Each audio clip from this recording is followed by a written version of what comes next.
Sesaat lagi Anda akan menyaksikan Apa Kabar Indonesia Malam, didukung oleh Prenagen.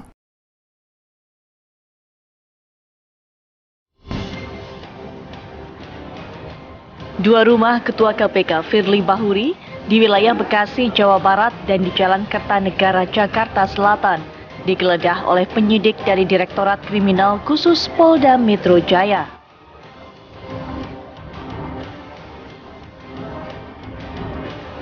Bakal Capres Prabowo Subianto dan Cawapres Gibran Rakabuming Raka menjalani pemeriksaan kesehatan di Rumah Sakit Pusat Angkatan Darat RSPAD Gatot Subroto, Jakarta hari ini.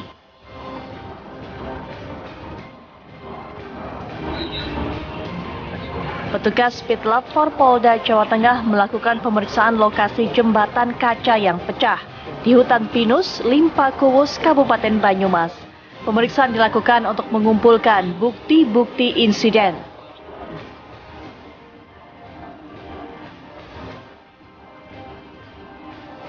Pilpres 2024 diprediksi akan menjadi pertarungan sengit antara tiga pasang calon ini.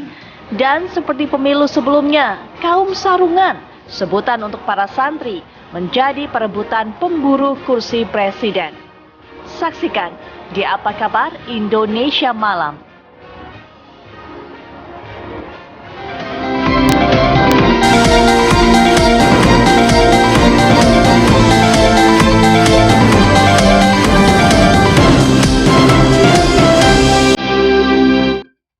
Tiga pasangan bakal calon presiden, bakal calon wakil presiden punya cara, punya taktik masing-masing, punya strategi sendiri-sendiri untuk bisa mendulang, untuk bisa mendapatkan dan juga meraup suara dari kaum santri. Ada yang mengandalkan faktor ketokohan, tapi ada juga yang menggoda dan juga mengiming-imingi lewat program kerja berupa dana abadi. Lalu siapa yang bisa mendapatkan begitu banyak suara kaum sarungan? Assalamualaikum warahmatullahi wabarakatuh. Selamat malam pemirsa, tema yang sudah saya sampaikan menjadi tema utama kami di Apa Kabar Indonesia Malam hari ini. Bersama saya Putri Viola. Dan saya Agita Mahlika. Selain yang tadi disebutkan oleh Putri Viola untuk tema utama, kita juga masih akan membahas seri seputar perjalanan dari pasangan calon atau baca pres dan juga baca wapres. Untuk hari ini pemirsa, kita akan membahas dari Prabowo Subianto dan juga Gibran Rakabuming Raka. Selengkapnya di Apa Kabar Indonesia Malam untuk Anda.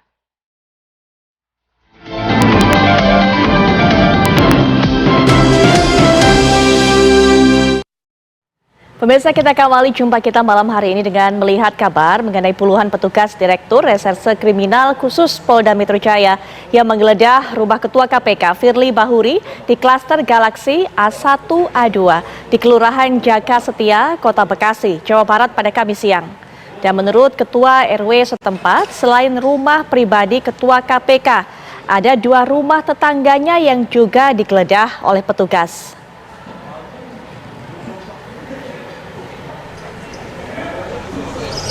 Anda bisa lihat pemirsa, ini merupakan proses penggeledahan rumah Ketua KPK Firly Bahuri oleh puluhan petugas Direktur Reserse Kriminal Khusus Polda Metro Jaya di klaster Galaksi A1A2 Kelurahan Jaga Setia, Bekasi, Jawa Barat pada Kamis siang.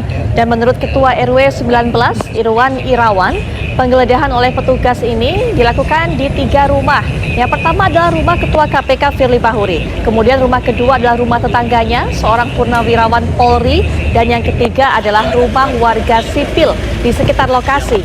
Menurutnya pada saat penggeledahan, Ketua KPK Firly Bahuri tidak ada di tempat dan penggeledahan hanya didampingi oleh pembantu di rumah Ketua KPK. Pemeriksaan dimulai sejak pukul 10.30 waktu Indonesia Barat.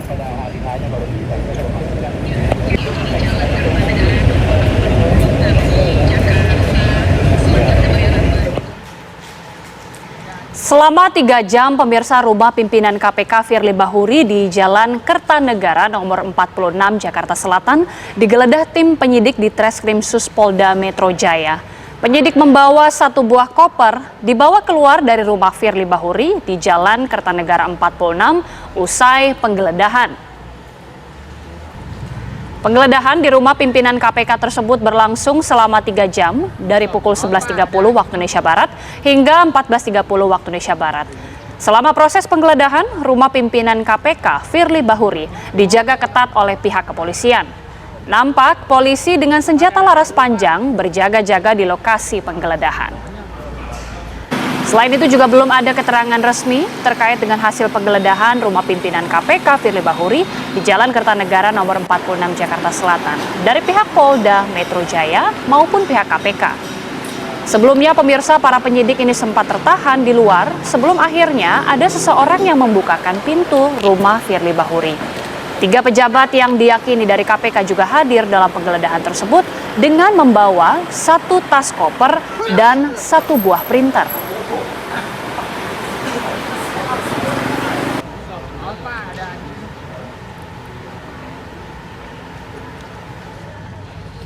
Kita beralih untuk bisa melihat kabar mengenai bakal Capres Prabowo Subianto dan Cawapres Gibran Raka Buming Raka yang menjalani pemeriksaan kesehatan di Rumah Sakit Pusat Angkatan Darat RSPAD Gatot Subroto Jakarta. Dan hasil pemeriksaan ketiga pasangan Capres-Cawapres akan disampaikan oleh tim pemeriksa kesehatan RSPAD Gatot Subroto kepada KPU pada Jumat 27 Oktober 2023.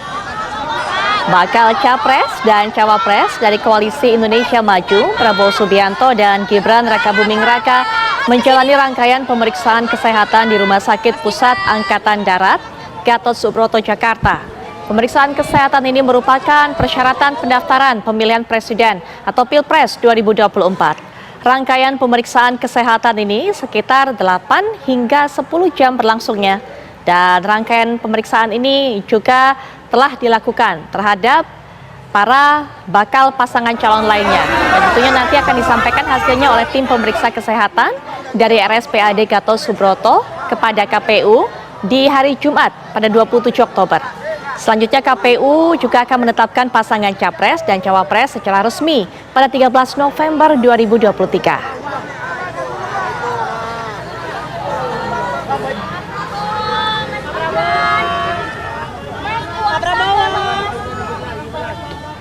Wakil Ketua Tim Pemenangan Nasional atau TPN Ganjar Mahfud yakni Andi Gani Nenawea menghargai keputusan Gibran Raka Buming Raka menjadi calon Wakil Presiden Prabowo Subianto. Andi juga mengatakan ia percaya Presiden Joko Widodo akan bersikap netral di Pilpres 2024 mendatang.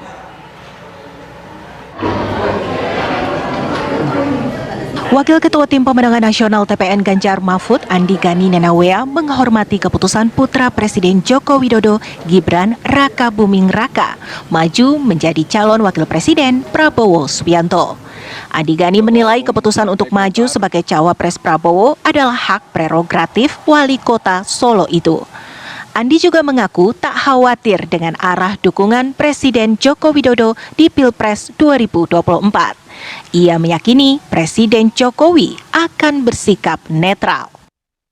Mata dengan Pak Jokowi karena kami sangat dekat sejak Pilgub DKI 2012, bahkan sejak dari Solo bahwa saya mendukung Mas Ganjar, dan Pak Jokowi pada saat itu tidak bermasalah sama sekali.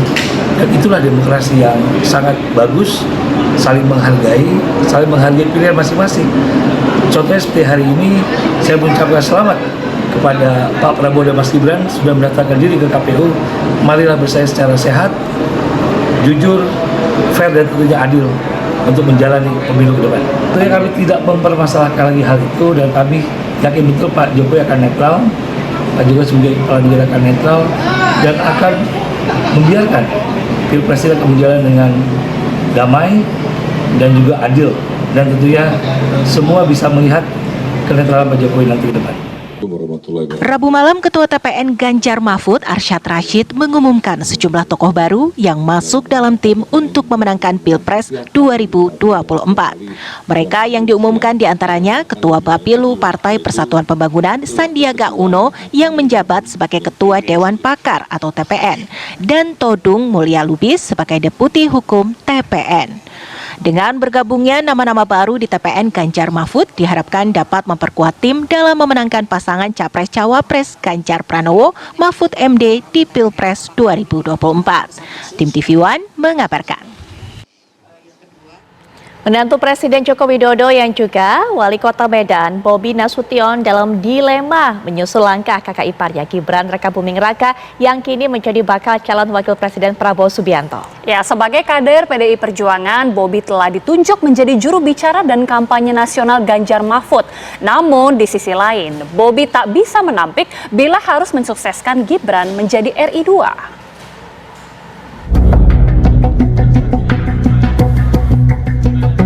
Nun jauh di Medan, Bobi Nasution terlihat masih bimbang antara mendukung Ganjar Pranowo atau menyokong kakak ipar Gibran Rakabuming Raka.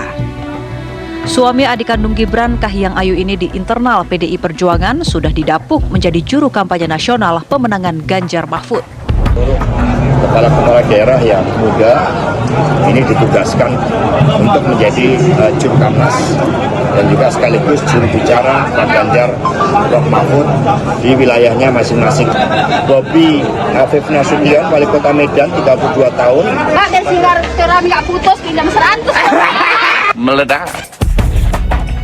Ketika santer kabar Gibran bakal mendampingi Prabowo Subianto, Pak Wali Bobi ikut menanggapi dan berujar berada di pilihan sulit. Dilema nggak nanti Mas? Dilema nggak nanti? Mas Gibran kan sama Mas Prabowo, sementara Mas juga ditunjuk sebagai juru kampanyenya Pak Ganjar. Gitu bagaimana Mas? Itu setelah nanti ya komentarnya lah ya. Mudah-mudahan nanti tidak dilema. Ada rencana nanti pindah partai Mas? Apa? Ada rencana pindah partai nanti Mas? Pindah-pindahnya nanti. Tanya tentang ini loh, tentang IOM. Mas ada posting juga di IG itu biar tak putus silaturahmi sama Mas Gibran, itu gimana tuh Mas? Gimana? Posting di IG. Yang pakai 100. Biar tak putus silaturahmi. Iya. Ya silaturahmi masa mau diputus nggak? Tapi sebelumnya memang sudah tahu Mas Gibran akan jadi cawapres. Politik Mas. Sebelumnya sudah tahu Mas Gibran akan jadi cawapres, udah diberitahu. Baca-baca di berita. Ya. Wali Kota Medan ini menyebut Gibran cocok menjadi wakil Prabowo. Bobi berkelakar, pasti saat ditanyai apakah akan mendukung Gibran. Mas Gibran cocok nggak jadi cawapresnya Prabowo menurut Pak Wali? Menurut saya cocok. Atau masih butuh pengalaman gitu? Pengalaman ini bukan diambil dari berapa lama, bukan diambil dari berapa panjang, tapi berapa cepat seseorang itu mengambil suatu momen, suatu kejadian untuk menjadikan pengalamannya. Belum tentu pengalaman pribadi atau kejadian pribadi menjadi pengalaman dia. Bisa saja kejadian terjadi pada orang, kejadian yang ada pada pendahulu ini menjadi pengalaman. Ya, kami kayak di Medan, kita ada kejadian-kejadian yang pernah dilakukan oleh pemerintah Kota Medan. Ya saya nggak mau jadi pengalaman pribadi saya, tapi jadi pengalaman kita semua, jadi pembelajaran bagi kepala daerah. Contoh, nah, begitu juga Mas Gibran. Saya rasa beliau sangat baik dalam mengambil suatu momen, dalam mengambil suatu pembelajaran, dan ini bisa menjadi pengalaman. Pak Wali, terakhir Pak Wali. Apa? Bisa dukung apa sih Bang? Belum. Sabar ya. Pasti. Belakangan Bobi menyatakan akan berkonsultasi terlebih dahulu sebelum memutuskan sikap politik. Sebab Ganjar adalah pilihan partai yang mengantarkannya menjadi Medan 1. Bobi juga masih tercatat sebagai kader Moncong Putih. Tapi sebagai adik ipar tentunya muncul keinginan bila Gibran sukses melenggang ke RI 2. Nah, dari kemarin saya bilang, ini udah daftar, baru belum. Langkahnya yang pasti hari ini, hari Rabu, langkahnya masih langkah kerja dulu. Udah nggak ada lagi yang langkah yang lain. Juru kampanye yang sudah ditetapkan PDIP masih lanjut Pak? Ya selama ini, sejauh ini kan saya masih jadi kader, nanti ini akan saya diskusikan. Sudah ada di diri apa? misalnya. Sudah ada. Di antara adik dan kakak iparnya, memang tinggal giliran Bobi yang kini harus memilih ikut Gibran dan Kaisang Pangarep atau tetap berada di barisan Ganjar. Bila memilih jejak dua saudara ipar, tentu ada risiko bagi Bobi menyusul desas-desus keinginannya menjadi gubernur Sumatera Utara. PDI Perjuangan bisa saja mengevaluasi dukungan ke Bobi imbas pilihan politik yang tak lagi sejalan. Namun jika tak membantu kemenangan Gibran, muncul guyonan. Bobi bisa saja ditendang dari obrolan grup keluarga Jokowi. Bobi akan bergabung ke koalisi Indonesia Maju. Kenapa? Karena mereka satu keluarga, satu rumah yang harus saling menguatkan, yang harus saling membesarkan, yang harus saling memenangkan, dan yang harus bersatu Karena kalau Bobi itu terpencar, misalkan ada di koalisi PDIP mengusung Ganjar dan Mahfud MD, maka keluarga besar Jokowi akan dianggap pecah, akan negatif di mata publik. Oleh karena itu saya melihatnya ya Bobi akan bergabung ke koalisi Indonesia Maju. Nah dalam konteks itu maka ada konsekuensi yang harus diterima oleh Bobi seandainya misalkan bergabung dengan koalisi Indonesia Maju mengusung Prabowo dan Gibran. Ya tentu kalau tidak mundur ya dipecat di partainya. Tetapi kan hari ini pun kita menyaksikan bahwa Gibran pun belum ada keputusan persoalan status di PDIP, karena saat ini masih menjadi kader PDIP walaupun sudah dicawapreskan oleh partai yang lain. Jadi saya melihatnya Bobi tetap kelihatannya langkah politiknya akan ikut arahan dan keinginan Pak Jokowi yang harus bersatu memenangkan Prabowo Gibran. Sebagai menantu Presiden Jokowi, Bobi dinilai tak bisa seleluasa Gibran dan Kaesang. Karir politik Bobi masih panjang, mengingat usianya yang baru 32 tahun. Bobi disebut-sebut membutuhkan karir di partai politik sembari menunjukkan prestasi menakodai jabatan politik. Tim TV One mengabarkan.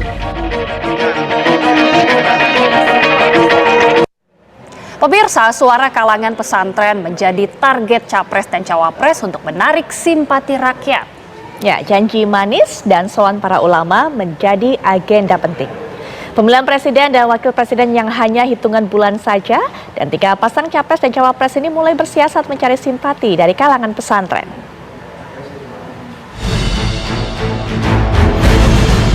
Pemilihan presiden dan wakil presiden yang hanya hitungan bulan saja membuat 3 pasang capres dan cawapres mulai bersiasat mencari simpati kalangan pesantren.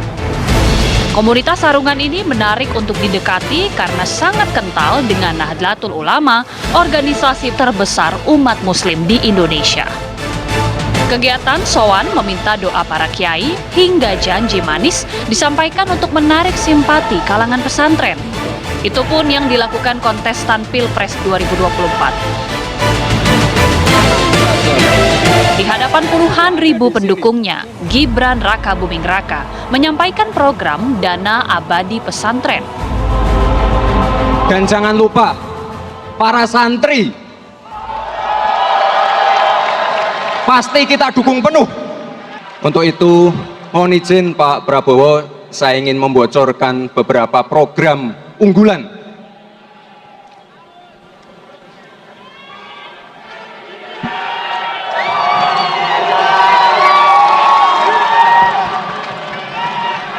Dana abadi pesantren.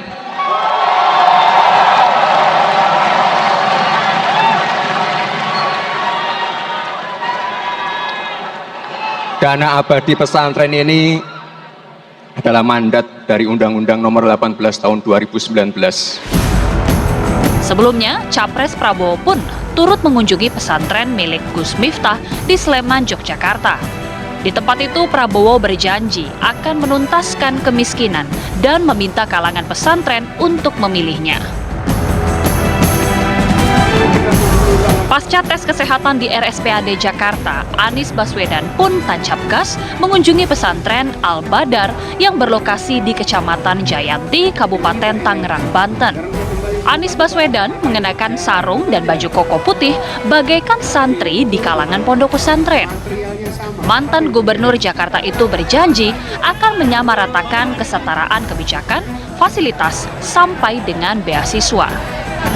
Saya sampaikan kesetaraan di dalam mulai dari kebijakan, dukungan, fasilitas, sampai dengan pasca pendidikan pondok punya kesempatan untuk beasiswa, belajar lebih tinggi yang setara.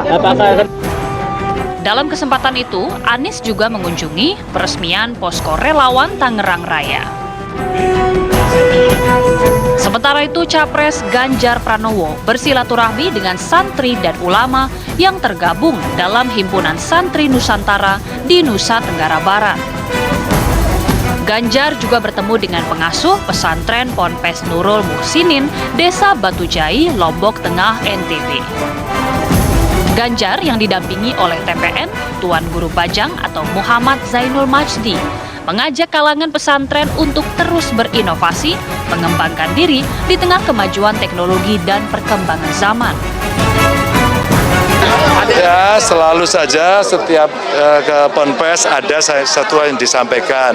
Apakah terkait dengan Ponpesnya? Kalau ini disampaikan satu, bagaimana mengembangkan pondok pesantren. Alhamdulillah sudah ada undang-undang pesantren, tinggal sebenarnya melaksanakan. Maka butuh asesmen, pendampingan, pelatihan. Dari Jakarta, Tangerang Selatan, dan Lombok Tengah, tim TV One mengabarkan.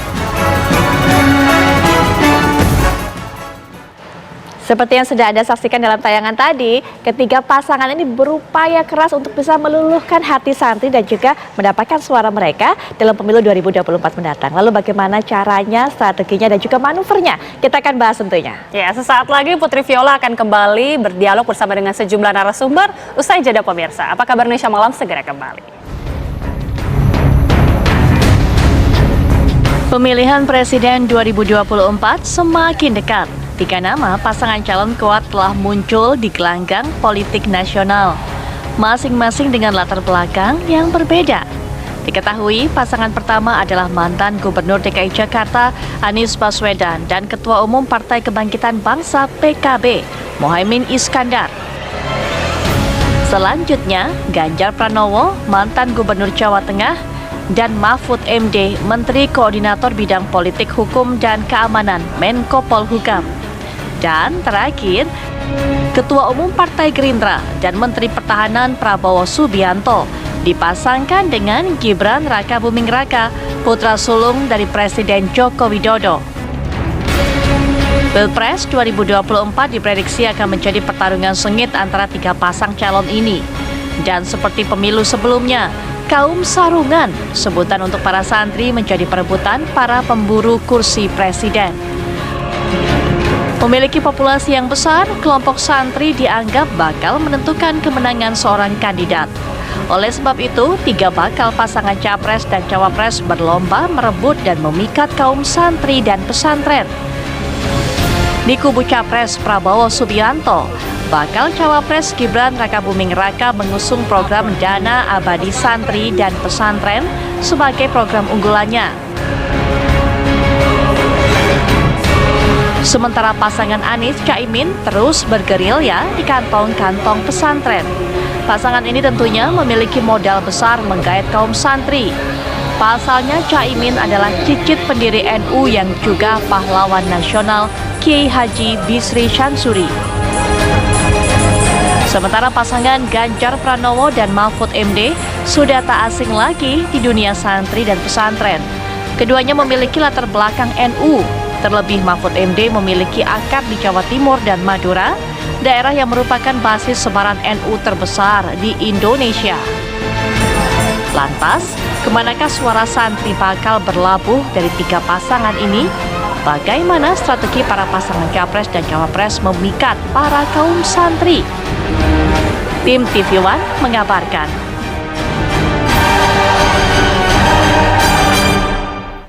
Ada yang mengenalkan kedekatan dengan kaum NU, ada juga yang bermodalkan faktor historis, kemudian juga perannya dan ketokohannya di kalangan kaum santri dan juga pesantren. Tapi ada juga kandidat pasangan calon wakil presiden, kemudian juga pasangan calon presiden ini yang akan mengiming-imingi para kaum santri ini dengan dana abadi bagi para santri dan juga pesantren. Lalu strategi siapa, taktis siapa yang bisa meluluhkan hati para santri? Kita akan bahas mengenai hal ini. Sudah hadir secara virtual, akan memberikan pandangannya mewakili masing-masing kandidat ataupun juga masing-masing pasangan bakal calon presiden, bakal calon wakil presiden. Yang pertama sudah bergabung Bapak Natsirul Falah Amru atau Gus Falah yang juga mewakili PDIP. Assalamualaikum warahmatullahi wabarakatuh. Selamat malam Gus Falah.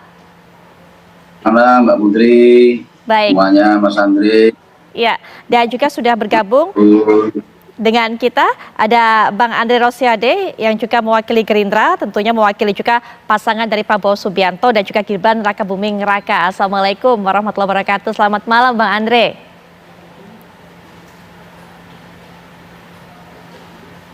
Saiful Huda. Oke, Bang Andre bisa mendengar suara saya dengan jelas ya? Karena saya tidak terlalu bisa mendengar suara Bang Sangat Andre. jelas, Putri. Baik, Bang Andre, tapi kami Sangat coba jelas, Putri. perbaiki Saya komunikasinya. mendengar Baik. suara Putri sangat jelas. Oke, saya sudah dengar suara Bang Andre. Baik, dan juga sudah bergabung dengan Ya. kita, yaitu Pak Syaiful Huda yang juga merupakan Wasekjen dari PKB. Assalamualaikum warahmatullahi wabarakatuh. Selamat malam, Pak Huda. Malam, Mbak. Baik. Andre, Mas Asrul. Ya, Pak Huda langsung saja melihat ini salah satu manuver, salah satu janji yang diberikan oleh pasangan ini untuk bisa memberikan dana abadi untuk santri pesantren. Itu upayanya untuk bisa menggait suara dari para santri. Bagaimana kemudian dari PKB ataupun juga perwakilan dari Amin ini ataupun juga pasangan calon Amin melihat ini? Ya, yang pertama prinsipnya semua janji politik, semua apa yang sedang dan akan diperjuangkan untuk politik santri, untuk kebaikan masa depan santri, kita apresiasi semuanya. Itu yang pertama. Yang kedua, tentu pada konteks Pilpres, ini adalah kali kelima Pilpres pasca reformasi. Kita merasakan betul ada evaluasi total yang sedang dan terus dilakukan oleh pondok pesantren, para kiai, dan santri, berikut semua jaringan-jaringan alumni pondok-pondok pesantren. Di mana pasca reformasi mereka merasa butuh aspirasi dan suara santri ini disatukan. Kalau tidak, seperti yang sudah-sudah, politik santri hanya menjadi daun salam begitu. Setelah dirasakan enaknya lalu sepah dibuang. Nah, pada konteks itulah saya kira yang akan menjadi momentum yang akan mewarnai Pilpres 2024. Mana yang betul-betul memperjuangkan aspirasi para santri, mana yang sekedar semacam menggunakan dan mengklaim secara politik yang menjadi aspirasi para santri. Kalau memberikan, saya kira ya, Pak Huda, para santri sudah mengerti dan paham betul apa yang sedang dan harus dilakukan dalam Pilpres 2024 yang akan datang. Pak Huda, kalau memberikan janji seperti itu, janji politik akan ada nanti namanya adalah dana abadi bagi santri dan pesantren, termasuk apa kalau menurut Pak Huda? Termasuk memang ini akan memberikan janji positif bagi para santri atau hanya ini merupakan mengakomodir secara politik para santri tersebut? Ya, tadi Bu Sri Mulyani, Menteri Keuangan, klarifikasi menyampaikan bahwa dana abadi pesantren itu sudah ada. Dan kenapa ada dana abadi pesantren? Karena itu mandatori dari lahirnya Undang-Undang Pondok Pesantren. Dan inisiator dari Undang-Undang Pondok Pesantren adalah salah satunya fraksi Partai Kebangkitan Bangsa.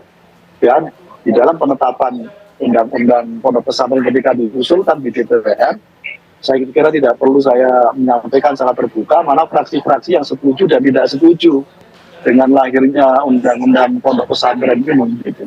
Tapi kami ingin menyampaikan bahwa fraksi PKB sejak dari awal sebagai inisiator lahirnya Undang-Undang Pondok Pesantren, dan salah satu mandatorinya adalah lahirnya harus ada dana abadi pondok pesantren.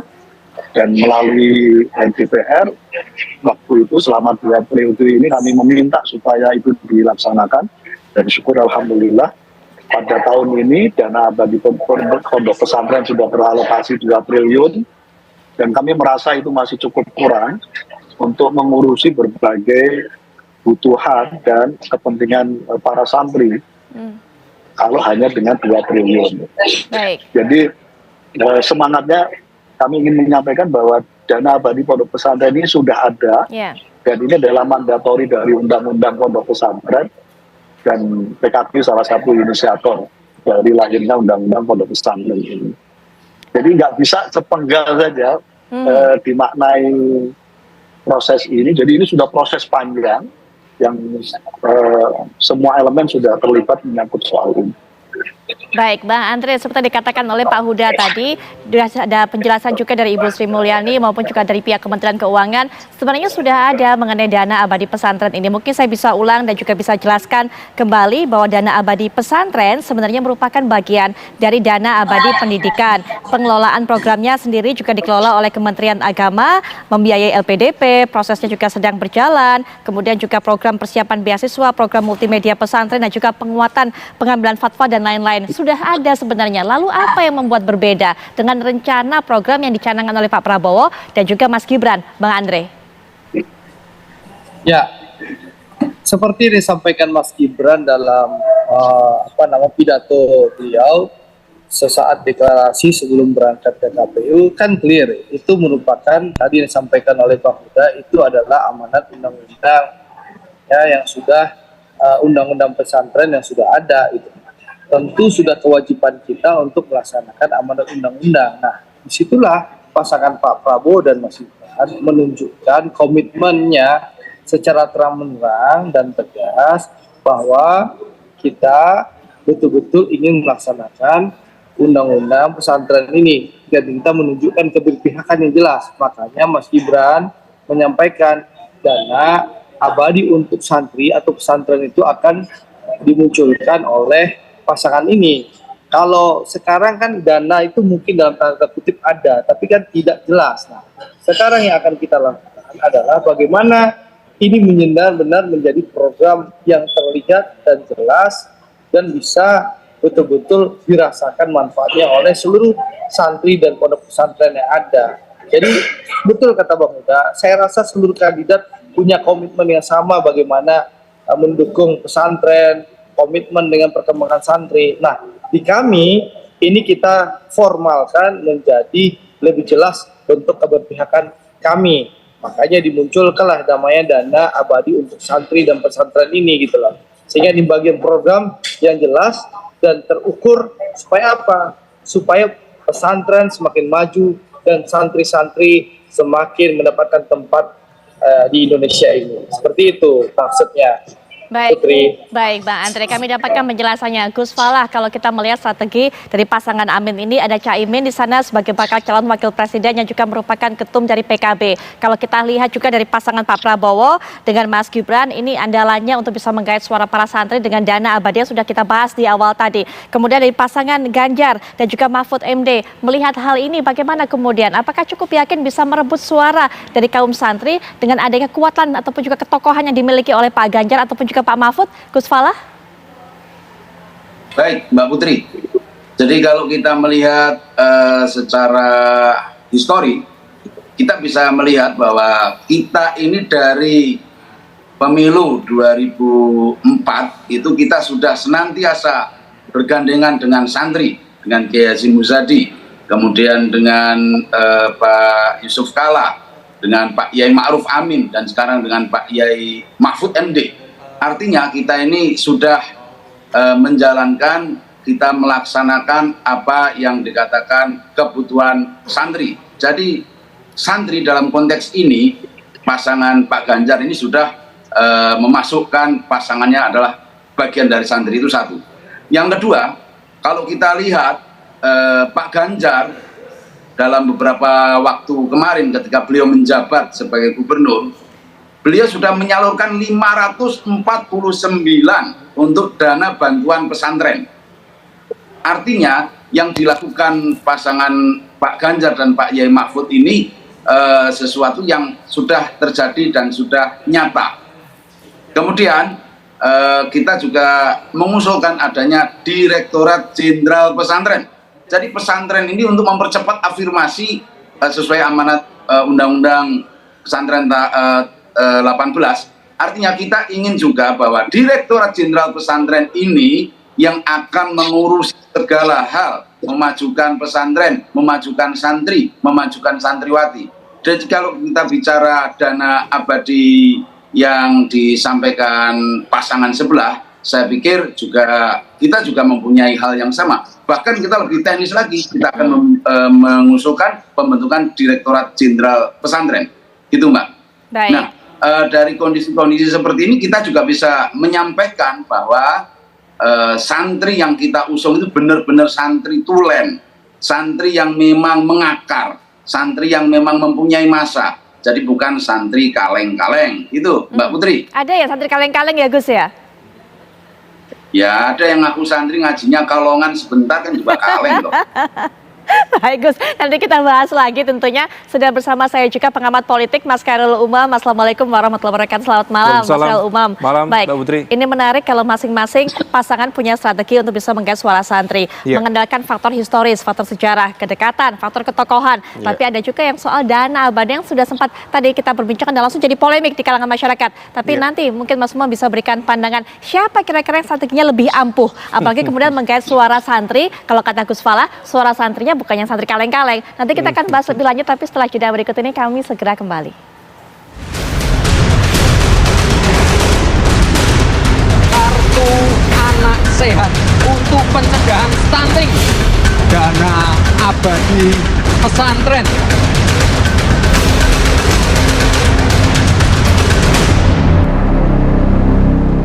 Kita akan langsung saja lanjutkan perbincangan Mas Umam. Melihat modal yang dimiliki oleh masing-masing pasangan calon ini untuk bisa memiliki suara santri, ada yang modal tempat daerah asal, modal kedekatan, modal ketua umum partai, bahkan juga modal program kerja. Mana kemudian yang kira-kira lebih diminati oleh para santri, setidaknya meluluhkan hati mereka untuk bisa memberikan suara?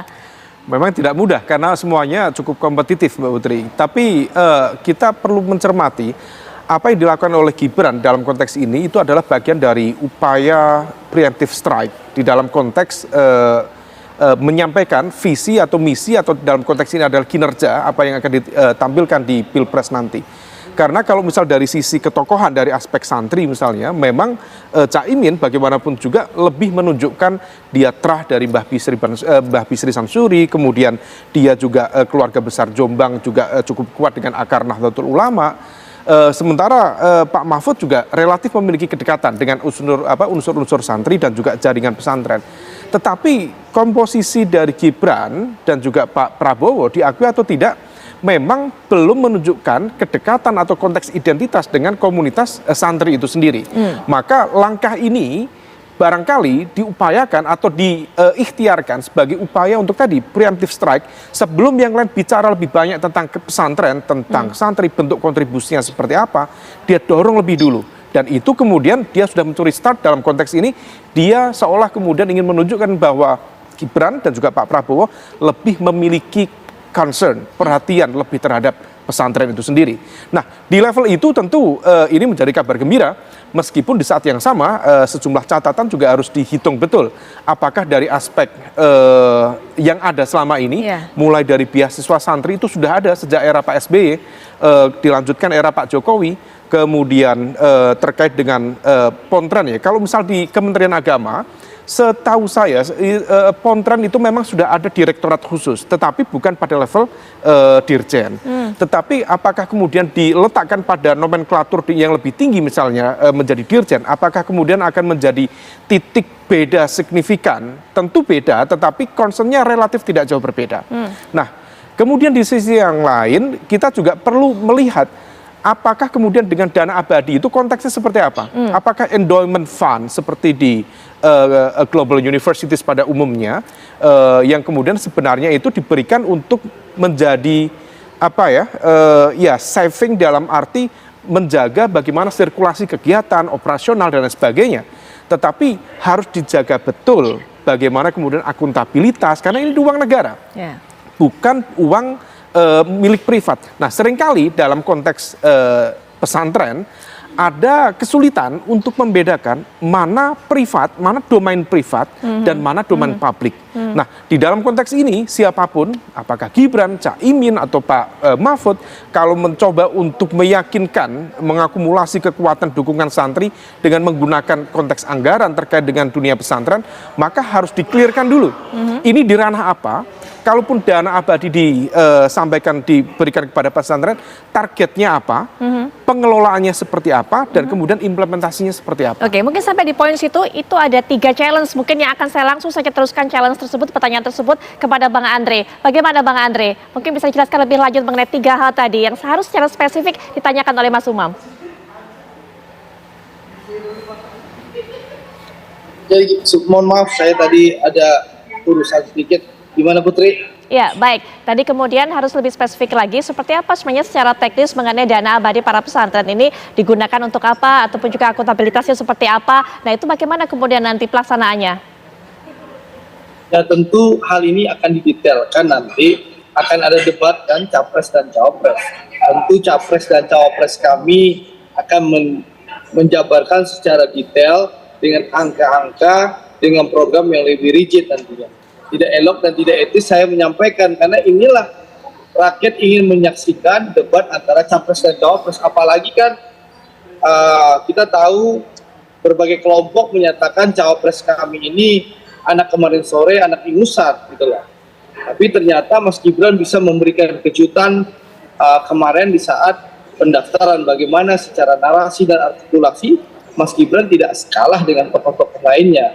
Dan lebih baik Mas Umam, pertanyaan Mas Umam itu akan dijawab langsung oleh Pak Prabowo dan Mas Gibran di saat debat. Kita bisa melihat kapasitas dan kemampuan cawapres kami dengan cawapres-cawapres yang lain. Jadi kita tunggu saja. Jadi Bang Andre, gitu Mas Umam, saya optimis Mas Gibran akan menjawab secara spesifik dan bicara angka-angka yang rigid nanti Mas Umam. Bang Andre, adanya program itu sebenarnya bukan hanya untuk bisa menggait para santri atau suara para santri, tapi juga pembuktian dari Mas Gibran. Begitu, upaya meyakinkan dari Mas Gibran. Begitu Bang Andre? Menurut saya, ya nanti rakyat akan bisa menilai kemampuan dan kapasitas Mas Gibran secara terbuka. Karena ada debat kandidat calon presiden sendiri, debat Capres ditemani Cawapres, dan debat antara Cawapres. Kita bisa menilai ya apakah pilihan Pak Prabowo itu salah atau tepat. Tapi kalau saya ditanyakan, pilihan Pak Prabowo tepat, dan itu nanti akan dibuktikan pada debat calon wakil presiden. Sehingga orang yang underestimate kepada Mas Gibran nanti akan bicara, wow, ternyata Mas Gibran memang luar biasa. Tidak salah pilihan Pak Prabowo. Jadi sing sabar, jawaban template gitu loh. Oke, sebelum nanti ke lainnya, apalagi kalau Gus Fala tadi, Bang Andre. Pak Rektor, sing sabar Pak Rektor. Aja kesusu terus Bang Andre. Enggak, Bang Andre, kalau tadi sebenarnya sebelum jeda Gus Fala sudah mengatakan, kalau tadi kan mungkin Mas Gibran ini hanya memberikan konsepnya, tapi kalau Pak Ganjar ini sudah secara langsung melaksanakan secara teknis. Nanti mungkin Gus Fala bisa cerita lebih lanjut mengenai hal ini, begitu sambil menunggu nanti apa yang disampaikan Mas Gibran pada saat debat, tapi mungkin Mas Umam terlebih dahulu bisa berikan pandangan, komentar apa yang disampaikan, jawaban dari Bang Andre. Iya, saya mendengar dengan betul jawaban Bang Andre, tapi saya tidak mendapatkan jawaban. Bang Andre mencoba untuk mengulur waktu dan kemudian nanti menyerahkan pada konteks konten ya yang akan disampaikan oleh Capres. Tidak ada yang salah.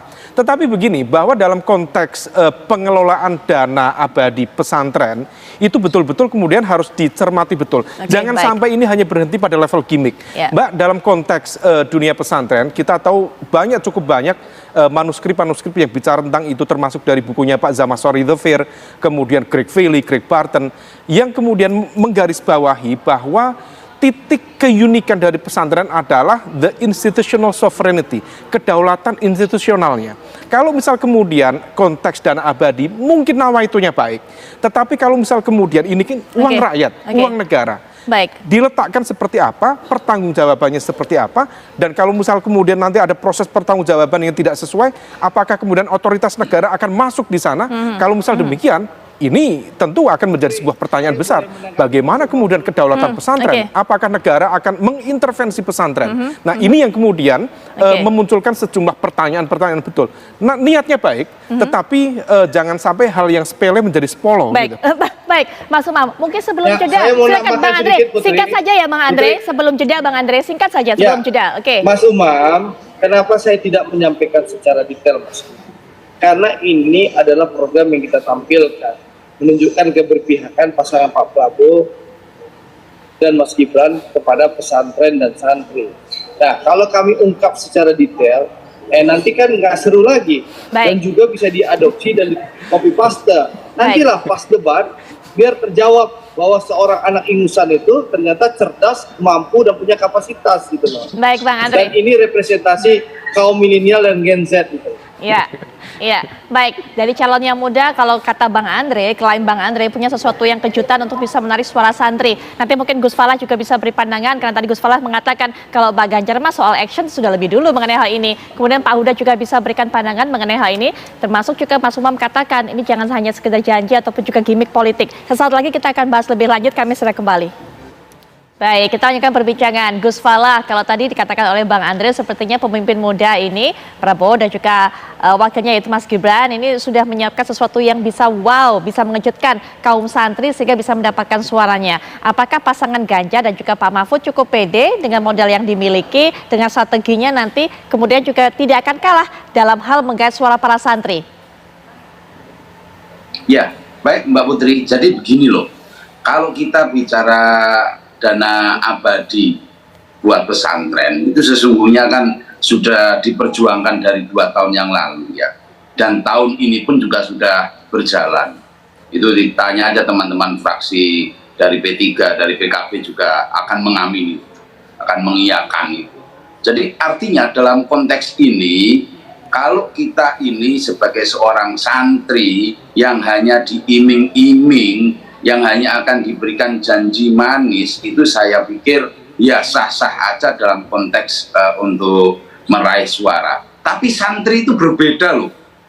Santri itu dari kurikulumnya sudah berbeda, dari tempat mengajarnya pelajaran juga sudah berbeda. Tidak goyah dengan iming-iming. Santri itu senantiasa apa yang ada diterima dengan ikhlas, apa yang dipunya disyukuri dengan baik. Jadi tidak gentar dengan iming-iming. Makanya dari yang saya sampaikan tadi, bahwasanya tadi Mas Umam juga mengatakan bahwa apakah dengan adanya Direktorat Jenderal yang ada nanti kita dorong dibikin di Kementerian Agama lebih efektif. Saya pikir lebih efektif karena akan mengkhususkan untuk afirmasi dari amanat undang-undang tentang pesantren. Jadi apapun yang dibutuhkan oleh santri itu nanti di Direktorat Jenderal Pesantren itu nanti pasti akan bisa terlaksana dengan baik.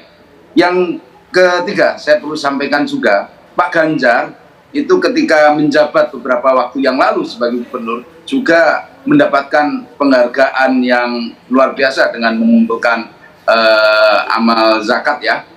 Ini juga luar biasa.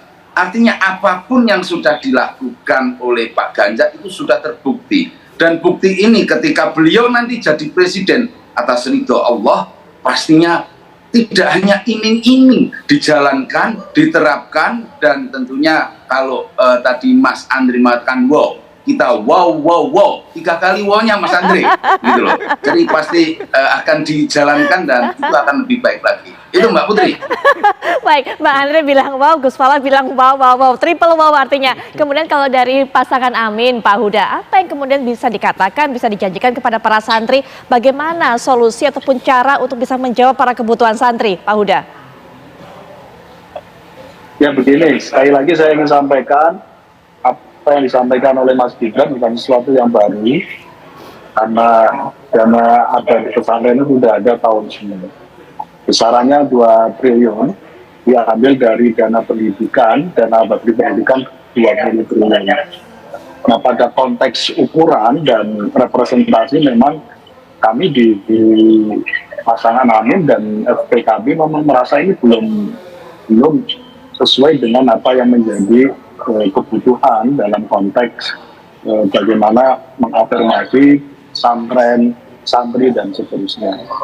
Dan perlu dicatat bahwa dana abadi 2 triliun selama ini itu pengelolaannya sepenuhnya melalui skema LPDP.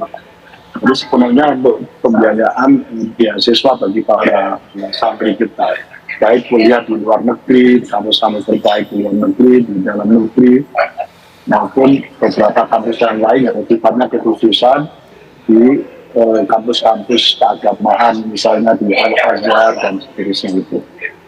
Jadi, dan itu yang kami merasa belum sepenuhnya semangatnya menjalankan mandatori dari Undang-Undang Pondok Pesantren. Karena yang kami maksud dengan dana abadi pondok pesantren di dalam mandatori undang-undang pondok pesantren tidak lalu berupa skema pembiayaan melalui LPDP. Baik. Tapi dana abadi pondok pesantren yang kita skemakan adalah bagaimana dana abadi ini bisa mensupport seluruh kebutuhan dalam konteks transformasi pendidikan pondok pesantren, bagaimana semua prasarana dan sarana pondok pesantren itu bisa diafirmasi melalui dana abadi pondok pesantren ini. Jadi kalau yang sekarang dana abadi yang ada itu masih sifatnya mengambil begitu saja dari alokasi dana abadi pendidikan. Baik, tapi Pak Huda, adakah Dan ini kemudian masih program? jauh Ya, dari adakah? apa yang kita bayangkan menyangkut soal bagaimana memperjuangkan aspirasi para santri. Ya, tapi dari pasangan Amin sendiri, Pak Huda, adakah kemudian rencana program kerja untuk bisa menjawab, memberikan sesuatu kepada para santri ini? Ya kalau kami sifatnya tidak bikin program karena sudah jalan. Ketika PKB didirikan 25 tahun yang lalu, kami sudah bekerja bareng dengan para santri, alumni pondok pesantren sendiri, para kiai, para masyayikh. Jadi memang ya bagi kami nggak kejutan dan bukan sesuatu gitu. Karena memang ada yang hadir 5 tahunan seperti sekarang mau pilpres hadir gitu. Nah bagi kami yang sudah live in tiap hari, tiap saat, mengerti persis kebutuhan apa yang dibutuhkan oleh pesantren dan santri bagi masa depan Indonesia. Ini bukan semangatnya ini ya, bukan semangatnya kita berlaku diskriminatif, mengkhususkan lalu mengafirmasi khusus santri Allah yang lainnya nggak dianggap. Saya kira bukan pada konteks itu. Baik. Tapi kami menempatkan santri dan pondok pesantren adalah bagian dari untuk Indonesia maju. Kalau kita mau ngomongin soal kesejahteraan, ngomongin soal Indonesia maju, salah satunya adalah pilar santri yang harus maju. Kalau santri maju, Indonesia pasti maju. Baik, baik. Mas Umam, kalau catatan dari Gus Falah, santri ini nggak gampang diiming-imingi, apalagi termasuk janji-janji seperti tadi. Sehingga kemudian bagi para santri, pemilih dengan karakter seperti ini, apa yang lebih dominan, apa yang lebih menjadi preferensi perhitungan mereka, pertimbangan mereka? Faktor dana ataupun apapun itu yang menggoda mereka, atau sebenarnya faktor mengenai soal historis dan sebagainya? Kalau misal terkait dengan konteks pendekatan politik kepada dunia pesantren, barangkali bisa diletakkan dalam 2 hal, Mbak. Kalau pertama terkait dengan konteks bantuan dana dan sebagainya, termasuk tawaran dari Gibran, dana abadi pesantren, mungkin itu pada level pengelola, pengasuh, termasuk kiai, barangkali akan merasa terbantu di situ. Tetapi bagaimanapun juga masyarakat santri, terutama kelompok Nahdliyin per hari ini, memang tetap memiliki kaitan yang kuat dengan para kiai. Tetapi dalam konteks sami'na wa ata'na, dalam konteks pilihan politik, rasanya ada semacam tren peningkatan literasi politik di kalangan santri itu sendiri. Artinya ya mereka akan dikendalikan oleh informational input yang masuk di kalangan santri itu sendiri. Nah, kalau misal kemudian mau berinovasi lebih lanjut, bukan hanya berhenti pada konteks dana santri atau dana pesantren tadi itu, tetapi bagaimana kemudian meyakinkan komunitas santrinya, para santrinya sendiri untuk terkait dengan konteks serapan kerja pasca di dunia pesantren. Jadi bagaimanapun juga santri itu, Mbak, kalau di pesantren itu yang dia pelajari umumnya adalah Islamic Studies. Jadi nahwu, shorob, kemudian fikih, tafsir, ulumul Quran, ulumul hadis, tetapi seringkali terutama dalam pesantren-pesantren konvensional itu tidak diimbangi dengan kemampuan, keterampilan dan lain sebagainya. Nah, ketika kemudian mereka selesai dari pesantren, mereka menjadi bagian dari kelompok yang termarginalkan, kaum mustata'afin dalam konteks skema besar struktur pembangunan ekonomi nasional. Nah, kalau misal kemudian para capres, cawapres bisa menjelaskan dengan baik bagaimana sih menyerap dunia santri ini, terutama kelompok-kelompok santri, agar kemudian masuk dalam wilayah lapangan kerja yang kemudian bisa terberdayakan secara ekonomi, tetap berkontribusi pada umat, tetapi secara ekonomi mereka mapan, itu yang sebenarnya dibutuhkan oleh para santri. Nah, kalau misal kemudian bicara dana abadi pesantren, saya pikir hanya di level institusional, tetapi dalam konteks vote, popular vote, kelompok santri sendiri, saya pikir itu yang menjadi kebutuhan utama. Baik, itu kebutuhannya. Sudah ada satu kisi-kisi dari Mas Umam yang dibutuhkan para santri adalah bagaimana memberdayakan mereka.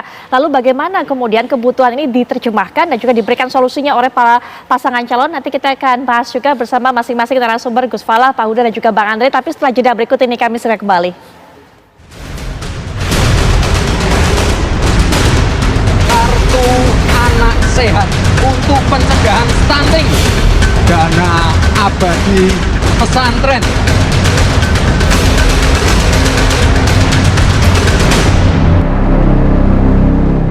Tadi sebelum jeda, Mas Umam sudah mengatakan apa yang sebenarnya menjadi kebutuhan dari para santri. Kalau ada pasangan capres, cawapres yang bisa menjelaskan, mendeliver pesan kepada para santri ini, bagaimana kemudian mereka bisa terserap ke dunia kerja, bagaimana mereka bisa diberdayakan. Ini kemudian bisa menjadi salah satu hal untuk bisa merebut suara santri. Nah, ini juga bisa menjadi challenge, tantangan kepada para pasangan calon capres dan juga cawapres. Bang Andre, sebagai penutup ini mungkin dari masing-masing penarasumber yang mewakili partai dan juga pasangan calon masing-masing. Mungkin dari Bang Andre terlebih dahulu. Apalagi Bang Andre, kalau kata Gus Falah, para santri ini nggak gampang digoda, diiming-imingi dengan hal-hal gimmick seperti itu. Bang Andre, silakan Bang Andre penutup.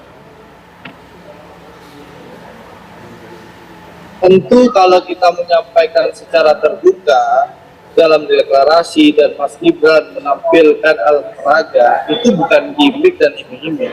Tentu ini menjadi salah satu program unggulan yang akan kami tampilkan nanti secara detail dalam debat Capres dan Cawapres. Inilah keunggulan yang akan ditawarkan oleh Pak Prabowo dan Mas Gibran.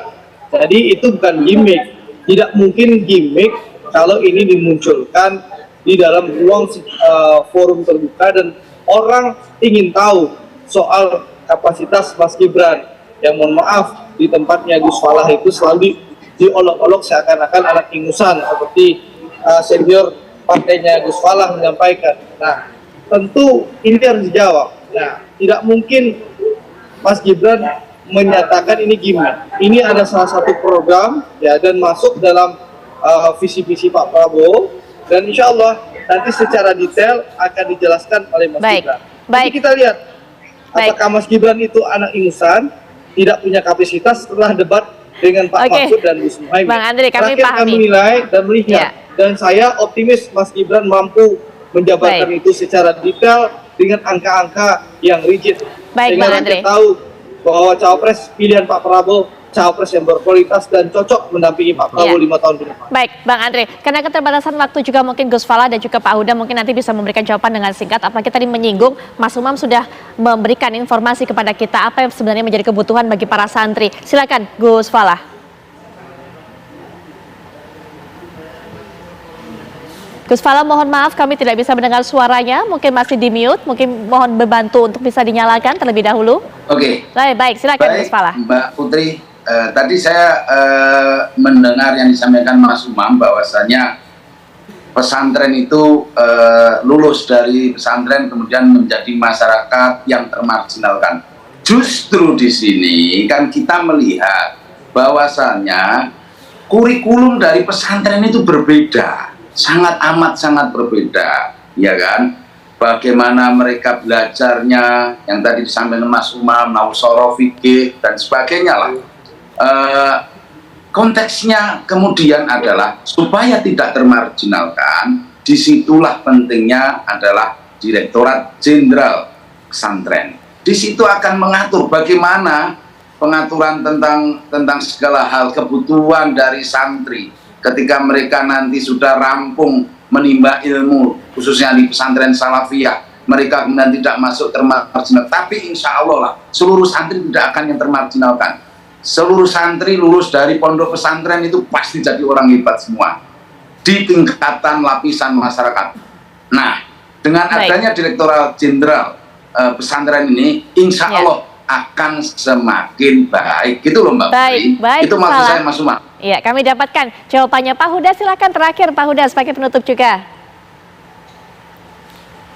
Ya, terlepas dari semua program yang sifatnya semangatnya adalah mengafirmasi, sebenarnya keinginan dan cita-cita santri lebih jauh dari itu, yaitu mengambil kepemimpinan nasional. Dan ini adalah tugas sejarah ketika santri sudah mendirikan negara dan bangsa ini, dirasa hari ini butuh kepemimpinan yang diambil sendiri perannya oleh para santri sendiri dan oleh tokoh santri sendiri, dan pasangan Amin termasuk Menawa itu bersemangat untuk menjadikan kepemimpinan nasional ketika nanti direbut sebagai lahan untuk memperjuangkan seluruh agenda perjuangan santri. Karena santri dan kiai adalah aktor politik yang selama ini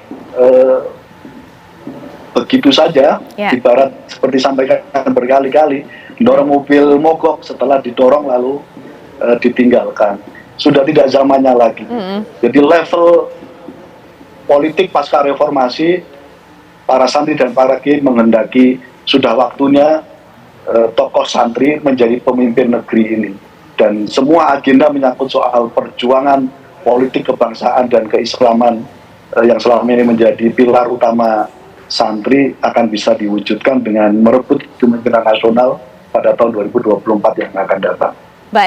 Baik, Pak narasumber terima kasih semuanya. Gus Fala terima kasih, Mbak Andre terima kasih, Pak Huda juga terima kasih sudah bergabung dalam perbincangan ini. Ya, Mas Umam juga terima kasih seperti dikatakan oleh Mas Umam bahwa para santri saat ini sudah lebih terliterasi, dan termasuk juga perbincangan kita pada malam hari ini, semoga ini bisa menjadi masukan berharga kepada para santri tentunya, siapa nanti pasangan yang akan diberikan suara atau dipilih oleh para santri ataupun juga kaum sarungan yang biasa kita sebut.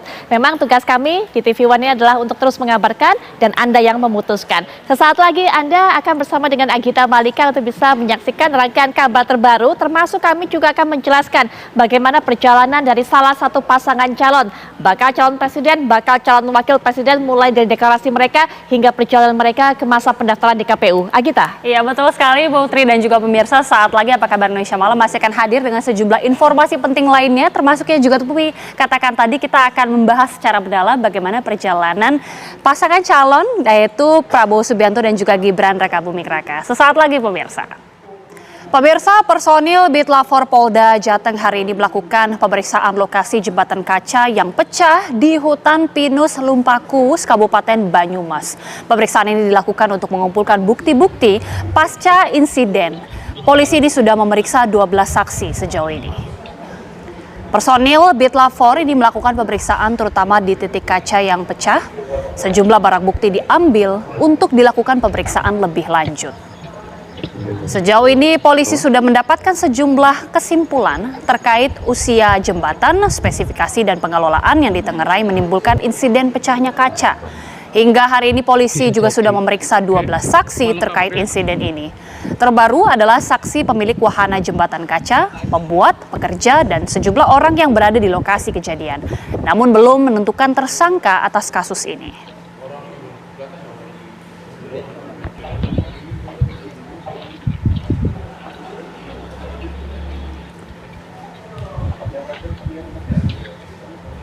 Ya, lalu apa fakta terbaru dari insiden wahana jembatan kaca yang pecah ini? Kita segera tanyakan langsung kepada AKP Beni Timor Prasetyo selaku Wakasat Reskrim Polresta Banyumas. Pak Beni, selamat malam. Seperti apa kemudian perkembangan terbaru Pak dari penyelidikan wahana jembatan kaca yang pecah? Sudah ditetapkan juga kah tersangka Pak? Terima kasih, selamat malam Mbak. Kami masih melakukan pemeriksaan ya terhadap saksi-saksi. Kemudian kami juga akan nanti memeriksa ahli ya untuk memperkuat daripada peristiwa tersebut. Ya. Demikian Mbak. Oke, sejauh ini seperti apa hasil pemeriksaan yang sudah dilakukan baik dari pemeriksaan saksi dan juga pemeriksaan ahli Pak? Ya, memang dari beberapa pemeriksaan saksi memang didapat keterangan bahwa untuk penunggu maupun orang yang berjaga di depan pintu masuk tidak pernah menyampaikan berkaitan dengan himbauan atau ketentuan aturan ketika memasuki daripada wahana jembatan kaca tersebut. Ya. Sejauh ini mengapa kemudian kaca tersebut bisa pecah Pak? Apakah sudah ditemukan mungkin dari sisi kelayakan kaca tersebut ada permasalahan atau bagaimana temuan sejauh ini? Terkait hal itu kami masih menunggu dari hasil dari lapor Polda Jateng Mbak ya, karena hari ini juga tadi juga sudah dilaksanakan pola TKP. Kemudian dari tim lapor nanti akan melakukan pemeriksaan terhadap barang-barang yang nantinya akan diperiksa. Salah satunya tadi juga pecahan kaca tersebut. Oke, tapi disebutkan artinya apakah mungkin ada kelalaian dari pihak pengelola yang tidak memberikan imbauan kepada para wisatawan untuk berjalan di atas jembatan kaca tersebut? Dari hasil pemeriksaan penjaga yang di pintu masuk memang pada saat ada pengunjung yang masuk tidak memberikan himbauan atau arahan-arahan berkaitan dengan ketika masuk ke dalam wahana tersebut. Kalau lihat dari memang penyelidikan, tidak ada papan peringatan di situ, Mbak. Oke, tidak ada peringatan sejauh ini. Kalau dilihat dari penyelidikan pihak kepolisian, spesifikasi kaca tersebut apakah memang cukup layak untuk dilalui para wisatawan atau bagaimana, Pak? Kami masih menunggu, Pak, hasil dari nanti pemeriksaan dari lapor ya. Kami masih menunggu, nanti kita tunggu hasil dari pemeriksaan lapor. Jadi untuk nanti biar jelas dan terang. Baik, kita akan tunggu bagaimana hasil pemeriksaan dari pihak lapor dan juga penyelidikan lebih lanjut dari pihak kepolisian. Terima kasih sekali lagi Wakasat Reskrim Polresta Banyumas AKP Beni Timur Prasetyo sudah bergabung bersama kami. Terima kasih, Pak.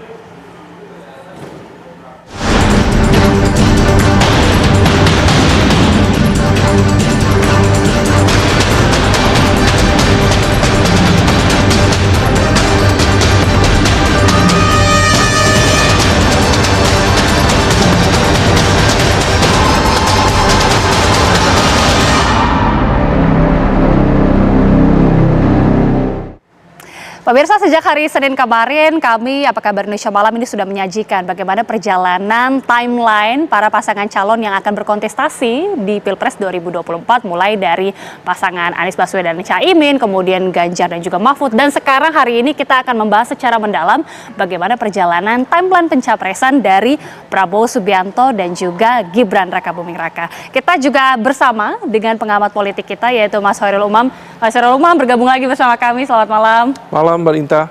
Oke, kita akan bahas terlebih dahulu pemirsa, juga termasuk diantaranya kita akan menyajikan bagaimana timeline pencapresan dari Prabowo Subianto dan juga Gibran Rakabuming Raka tentunya pada saat pertama kali mulai dari tanggal 12 Agustus 2022 pemirsa. Kami akan hadirkan di screen tepatnya pada tanggal 12 Agustus pada saat itu pemirsa Prabowo Subianto ini dideklarasikan atau didukung, didengung-dengungkan oleh relawan dan juga tentunya para pendukungnya. Kemudian juga pada 10 Mei 2023 PKB ini resmi mendukung Prabowo Subianto sebagai Capres 2024. Kita tahu bersama PKB ini juga hal tersebut disampaikan oleh Ketua DPP PKB Faisal Riza.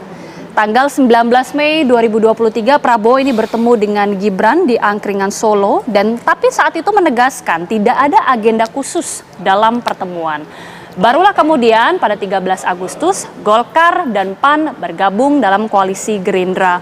PKB tidak hanya berkoalisi, mereka juga menyatakan dukungan pencapresan terhadap Ketua Umum Partai Gerindra Prabowo Subianto. PKB, Golkar dan juga PAN. Bahkan kemudian adanya penandatanganan piagam koalisi mendukung Prabowo.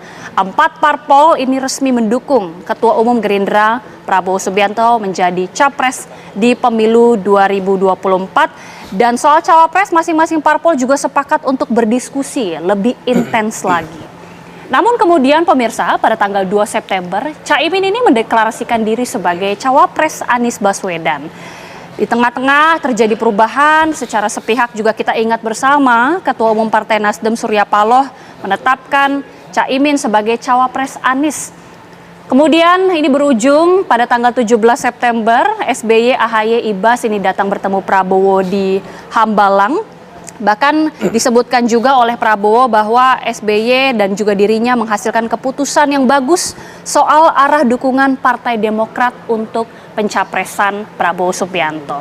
Langsung kita berdialog dengan Mas Hoirul Umam. Ini kan kita sudah lihat sekilas perjalanan ya, bagaimana Prabowo Subianto awal mulanya sampai didengungkan, dideklarasikan sebagai capres, melihat dukungan yang cukup banyak dari partai 4 parpol, dari PAN, Golkar, kemudian juga dari Demokrat bergabung, dan juga ada partai lain yang kita tahu. Artinya dari sisi mesin partai politik ini sudah kuat sekali Prabowo, dan ditambah lagi dengan Gibran, otomatis ada Jokowi efek juga. Gimana melihatnya, Mas? Ya, Wanita, saya pikir apa yang terjadi dalam proses pembentukan komposisi Prabowo Gibran memang mengalami situasi up and down. Kita tahu tadi di fase awal Pak Prabowo sendiri sempat muncul sebagai capres dengan dideklarasikan Gerindra dengan juga PKB. Tetapi di saat yang sama kemudian ada satu titik pisah di momentum September karena situasinya berbeda. Tetapi terlepas dari itu, ketika kemudian pada momentum yang sama terjadi akumulasi kekuatan.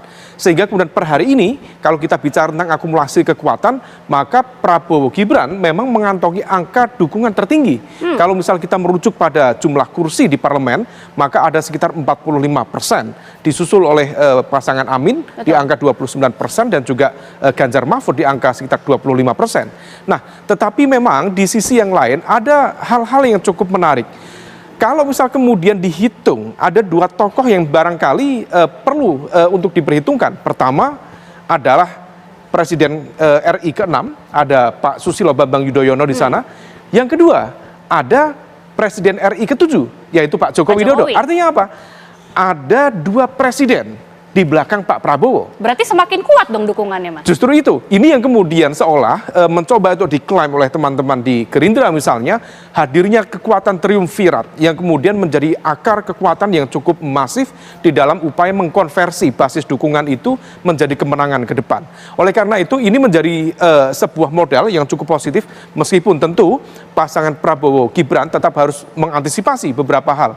Karena ada sejumlah catatan misalnya terkait dengan isu kontroversi Mahkamah Konstitusi. Per hari ini juga sudah dibentuk mulai ada majelis kehormatan Mahkamah Konstitusi, kemudian narasi-narasi yang dibangun oleh rival-rival politik terkait dengan isu politik dinasti dan lain sebagainya. Semua itu harus dimitigasi dengan baik oleh Prabowo Gibran, sekaligus Gibran dan juga Pak Prabowo harus betul-betul disiplin, karena pertarungan ide, wacana, narasi, visi, platform itu bukan hanya di debat capres dan juga cawapres, tetapi dalam setiap momentum ketika mereka berhadapan dengan rakyat, mereka turun ke daerah, mereka akan diikuti oleh berbagai macam masyarakat dengan segmen yang berbeda, termasuk media. Kalau ada slip of tongue, bahkan slip of mind, itu berpotensi mendegradasi. Belajar dari apa yang terjadi di Mas Ganjar. Kita ingat Mas Ganjar itu merajai survei selama tahun 2022, kemudian termasuk di awal 2023, tetapi hanya berbeda pada konteks narasi dan juga positioning terkait dengan U20, maka kemudian terjadi koreksi cukup signifikan. 1 minggu turun sekitar 8%, itu angka yang cukup signifikan dan bertahan sampai sekarang. Artinya apa? Siapapun capres, cawapres harus betul-betul disiplin, masing-masing akan menunggu titik lemah. Kalau mereka bisa disiplin, tentu akan tampil secara kompetitif. Oke, itu tadi analisa dari Mas Hairul Umam. Kita ingat bersama bahwa nama Gibran Rakabuming Raka ini kemudian juga santer didengung-dengungkan menjadi cawapres dari Prabowo Subianto. Kita akan kembali flashback ke belakang pada tanggal 12 Agustus 2022, pemirsa, tepatnya pada saat itu mencuat wacana menyandingkan Gibran ini sebagai cawapres dari Prabowo Subianto. Ini tepatnya pemirsa pada bulan September 2023. Pada saat itu banyak kemudian yang mengungkapkan Gibran ini disanding-sandingkan dengan Prabowo Subianto sebagai cawapresnya. Tanggal 21 September pemirsa, Partai Demokrat ini juga resmi mendeklarasikan dukungan untuk Prabowo Subianto sebagai capres, di mana ini dari Ketua Umum Partai Demokrat AHY sendiri juga langsung kemudian mendeklarasikan dan juga menyampaikan di dalam pidatonya. Kita ingat bersama ini pada tanggal 21 September 2023. Selanjutnya juga pemirsa, kita lihat bersama kemudian ada banyak dukungan-dukungan dari partai politik yang semakin besar, termasuk diantaranya adalah dari PSI. Ketua Umum PSI Kaisang Pangarep kemudian bertandang ke rumah Prabowo Subianto, ke kediaman Prabowo Subianto, tepatnya di Kertanegara. Bahkan kita ingat bersama penyambutan langsung dari Prabowo Subianto, marching band, kemudian juga ada iring-iringan yang menyambut Partai Solidaritas Indonesia dan juga Kaisang Pangarep untuk diterima di kediamannya di Kertanegara. Pada tanggal 13 Oktober 2023, pemirsa, pertemuan Ketua Umum Partai Koalisi Prabowo di Kertanegara. Kita ingat bersama juga seluruh Ketua Umum Partai Politik pendukung Prabowo Subianto ini tergabung dalam Koalisi Indonesia Maju. Ini kemudian bertemu dan juga mengadakan rapat konsolidasi bersama untuk mendukung Prabowo Subianto. Lalu kemudian yang kita ingat juga adalah Projo resmi juga mendukung Prabowo Subianto. Ini tepatnya barisan relawan dari Pro Jokowi. Setelah sebelumnya mereka ini juga menggelar Rakernas yang juga dihadiri langsung oleh Presiden Joko Widodo. Lalu kemudian Projo ini juga turut mendeklarasikan mendukung Prabowo Subianto.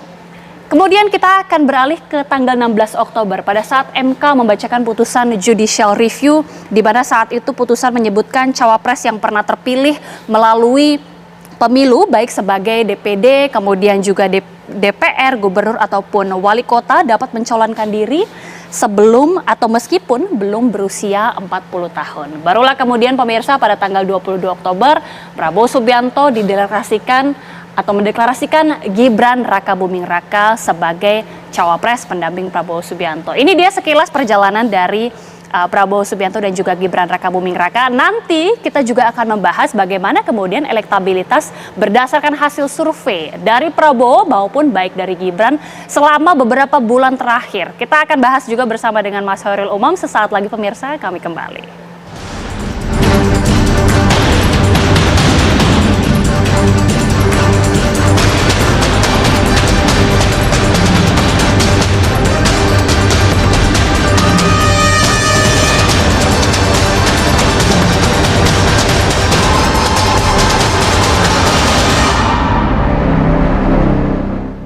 Masih bersama kami di Apa Kabar Indonesia Malam, pemirsa, dan kita masih akan membahas bagaimana timeline pencapresan dari Prabowo Subianto dan juga Gibran Rakabuming Raka bersama dengan pengamat politik Mas Khairul Umam.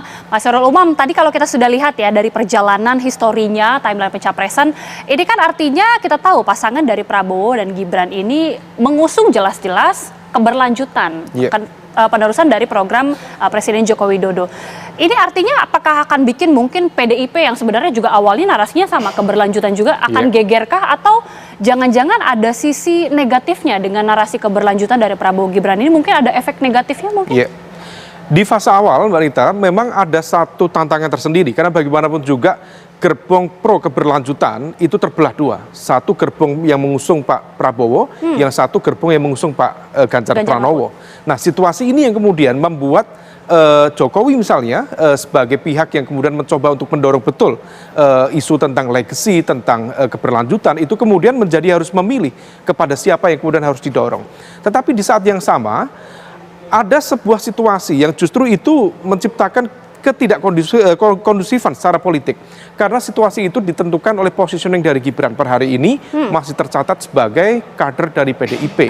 Dan aturan legal formalnya, saya tadi coba untuk mencermati di ADART PDIP yang ditandatangani oleh Menkumham, oleh Pak Yasona Lawli, kader juga dari PDIP tahun 2015. Ada di pasal 22 poin B, poin C, dan juga poin D yang menegaskan betul tentang poin disiplin partai dan juga larangan terhadap anggota partai yang intinya kemudian harus betul-betul tegak lurus. Nah, situasi ini yang kemudian berpotensi membuka ruang bagi, saya sebelumnya sempat menyatakan ada potensi perang bubat antara posisi PDIP dengan kelompok dari Pak Prabowo kalau misal mengusung Gibran. Nah, situasi ini yang tampaknya perlu di-manage dengan baik, karena kalau misal tidak, tentu akan terjadi clash yang tidak produktif di sana.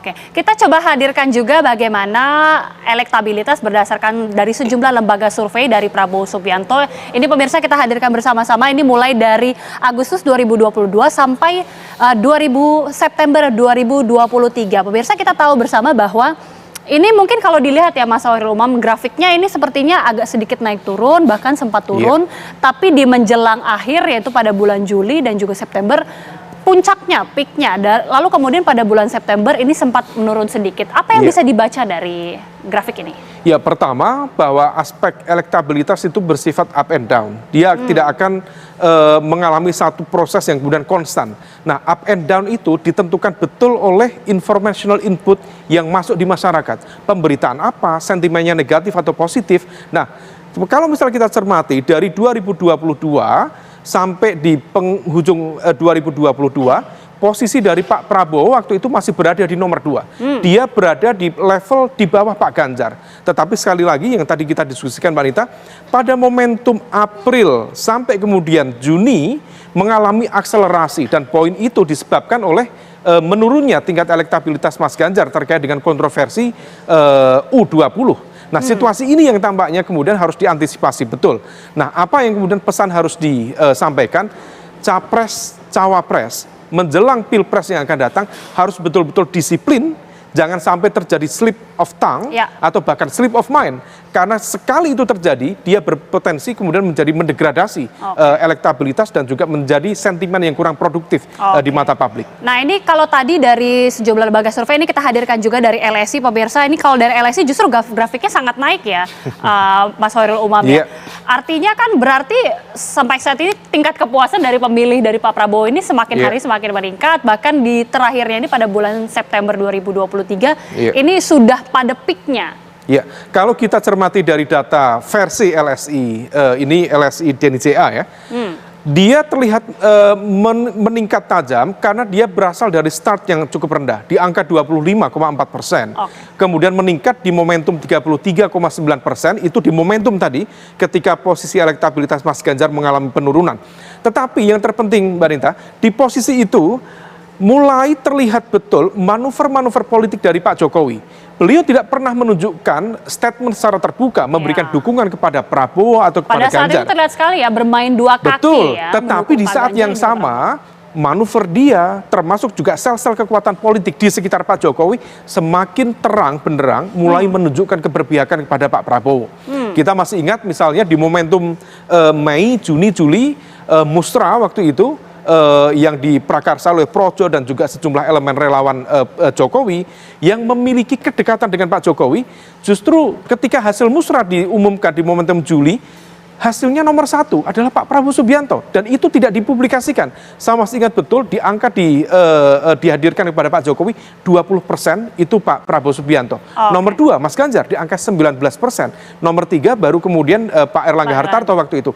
Memang hampir sama. Tetapi gap itu bukan soal gap, tetapi ada angka psikologis. Ternyata ada aspek di lingkaran Pak Jokowi yang mencoba menyerap bahwa Prabowo adalah elemen yang tampaknya akan didukung oleh Jokowi Widodo. Baik, sekarang kita hadirkan dari survei Saiful Mujani, pemirsa. Kalau ini grafiknya juga masih ini ya ups and down ya. Jadi kemudian dari di bulan Agustus awalnya tinggi, kemudian sempat turun, terakhir terus tinggi-tinggi sampai peaknya di bulan Juli. Rata-rata ini kayaknya peaknya di bulan Juli ya Mas ya, waktu pada Juli 2023. Kemudian tapi ini malah kebalikannya, di bulan Agustus dia turunnya cukup signifikan. Apa artinya ini Mas? Ya, memang dari basis data tentu kita bisa bertanya, terutama dari basis-basis data masing-masing dengan segala pendekatan, pilihan sampel dan lain sebagainya.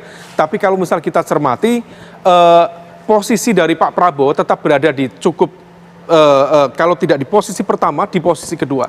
Angka itu cukup fluktuatif, tetapi di saat yang sama, kalau misal kemudian kita cermati di angka, ini kan sangat berbeda, misalnya kita bandingkan dengan poll tracking. Dari SMRC dengan poll tracking, gapnya agak berbeda, bahkan di atas margin of error. Artinya masing-masing data memiliki suara yang berbeda. Tetapi kalau misal kita cermati, ada situasi kalau misal semakin ke sini tentu semakin mengerucut. Karena bagaimanapun juga repositioning terkait dengan konteks konsolidasi nama cawapres sudah semakin terbuka. Di awal September sudah ada nama Anies dengan Muhaimin, kemudian mulai masuk Oktober sudah mulai ada Ganjar Mahfud dan juga Prabowo Subianto. Angka ini adalah data sejarah, tetapi yang kemudian perlu kita cermati adalah 1 bulan pasca deklarasi, terutama momentum Oktober ini, baru kemudian kita terlihat apakah kemudian proses sosialisasi itu berjalan efektif atau tidak, atau tingkat akseptabilitas dari pasangan capres-cawapres bisa diterima dengan baik oleh masyarakat atau tidak. Oke. Nah ini terakhir dari poll tracking pemirsa dari lembaga survei juga, ini kan kalau kita lihat juga cukup tinggi ya. Nah itu dari survei dari Prabowo Subianto. Sekarang kita juga akan hadirkan survei dari Gibran Rakabuming Raka sebagai cawapresnya. Berikut kita hadirkan pemirsa. Nah ini dari indikator hanya 2 bulan saja ya Mas Hoirul Umam ya. Awalnya tidak tinggi sama sekali tapi kemudian langsung mencuat. Ini artinya Kira-kira ceruk suara yang mana yang kemudian bisa diraup oleh Gibran Rakabuming Raka sebagai pendamping Pak Prabowo? Iya, terkait dengan konteks pemilihan cawapres, Mbak Anita, faktor elektabilitas itu hanya partikel kecil. Ada partikel yang lebih luas, mulai dari jaringan partai, jaringan non-partai, logistik, ideologi, kemudian aspek kerentanan, dan lain sebagainya. Nah, di level ini, memang Gibran memiliki elektabilitas yang cukup rendah. Dan ini artinya apa? Ada room for improvement yang jauh lebih besar. Nah, tetapi dipilihnya Gibran bukan semata-mata faktor elektoral. Tetapi tadi faktor-faktor yang lain. Dan terkait dengan konteks ini, dipilihnya Gibran bukan semata-mata dia sebagai representasi dari anak muda, generasi milenial atau generasi Z atau zilenial, tetapi dia dipilih sebagai representasi dari keluarga Jokowi itu sendiri. Di level ini rasanya ada keyakinan betul di diri Pak Prabowo dan juga barangkali di internal Gerindra bahwa dia bisa mencapai kemenangan kalau mendapatkan backup dari Joko Widodo yang saat ini adalah sit-in presiden, apalagi kemudian didapat dukungan tambahan dari presiden yang lain. Dalam konteks ini adalah Pak SBY sebagai the experience, the leader yang pernah memenangkan 2 kali pilpres. Kita akan lihat bagaimana kemudian dinamika politik yang tentunya ini sudah ada 3 paslon yang terpilih. Tapi terima kasih sekali lagi Mas Hoirul Umam sudah bergabung bersama kami di Apa Kabar Indonesia Malam bersama saya dan juga Putri Viola. Baik, dalam perbincangan tadi antara Agita dan juga Mas Umam yang menyajikan data-data dari pasangan calon presiden dan juga wakil presiden, ini nanti kami akan terus lanjutkan tentunya dan juga menjadi penutup jumpa kita di Apa Kabar Indonesia Malam kali ini. Setelah jeda Anda bisa menyaksikan 2 sisi. Saya Putri Viola dan saya Agita Mahalika mengucapkan terima kasih atas kebersamaan Anda di Apa Kabar Indonesia Malam. Terima kasih pemirsa. Sampai jumpa.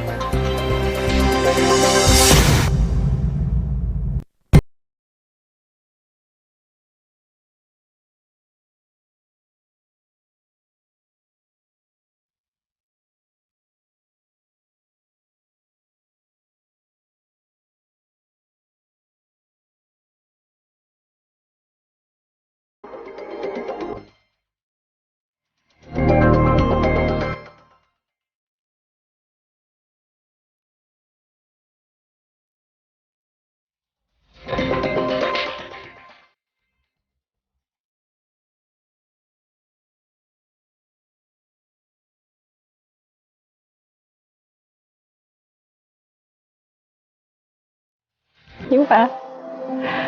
Kalau siaran sampai malam gini, biasanya badan aku terasa capek.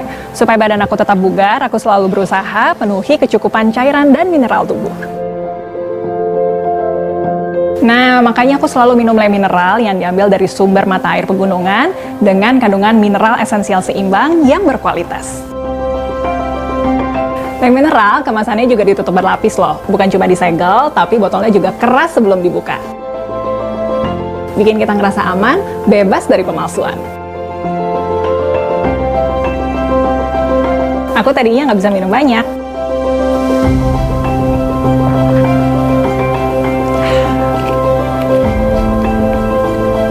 Tapi beda kalau minum Le Mineral, rasanya enak, nggak bikin enek.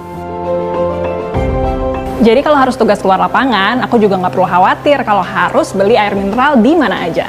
Kamu juga jangan lupa rutin minum Le Mineral ya.